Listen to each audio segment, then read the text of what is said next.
पिप्पलाद अवतार। 16 साल तक की आयु तक शनि इसलिए नहीं देते हैं कष्ट। शिव महापुराण में भगवान शिव के अनेक अवतारों का वर्णन मिलता है। कहीं कहीं उनके 24 तो कहीं 19 अवतारों के बारे में उल्लेख मिलता है।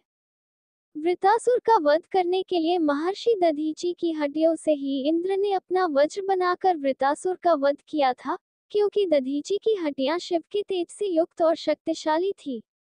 महर्षि दधीचि की पत्नी जब आश्रम लौटकर वापस आई तो उन्हें पता चला कि उनकी हड्डियों को उपयोग देवताओं के अस्त्र शस्त्र बनाने में हुआ है, तो वह सती होने के लिए आतुर हुई। तो आकाशवाणी हुई कि तुम्हारे गर्भ में महर्षि दधीचि के ब्रह्मतेज से भगवान शंकर का अवतार होगा, अतः उसकी रक्षा करना आवश्यक है। ये सुनकर सुवर्चा पास के पेड़ के नीचे बैठ गई, जहां उन्होंने एक सुंदर बालक को जन्म दिया।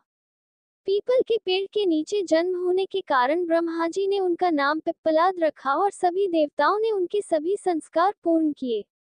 महर्षि दधीचि और उनकी पत्नी सुवर्चा दोनों ही भगवान शिव के परम भक्त थे। उन्हीं के आशीर्वाद से उनके यहाँ भगवान शिव ने पिप्पलाद के रूप में जन्म लिया था। पिप्पलाद ने देवताओं से पूछा, क्या कारण है कि मेरे पिता दधीचि जन्म से पूर्व ही मुझे छोड़कर चले गए।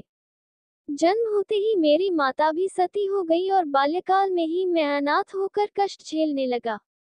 ये सुनकर देवताओं ने बताया, शनिग्रह की दृष्टि के कारण ही ऐसा कुयोग बना है।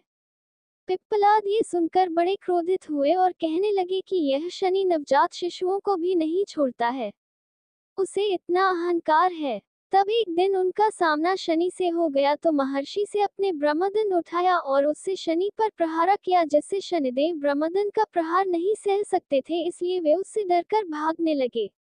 तीनों लोगों की परिक्रमा करने के बाद भी ब्रह्मदंड ने शनिदेव का पीछा नहीं छोड़ा और उनके पैर पर आकर लगा, जिससे शनिदेव लंगड़े हो गए।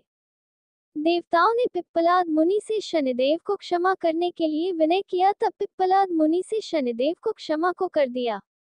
देवताओं की प्रार्थना पर पिप्पलाद ने शनि को इस बात पर क्षमा किया कि शनि जन्म से लेकर 16 साल तक की आयु तक किसी को कष्ट नहीं देंगे। तभी से पिप्पलाद का स्मरण करने मात्र से शनि की पीड़ा दूर हो जाती है।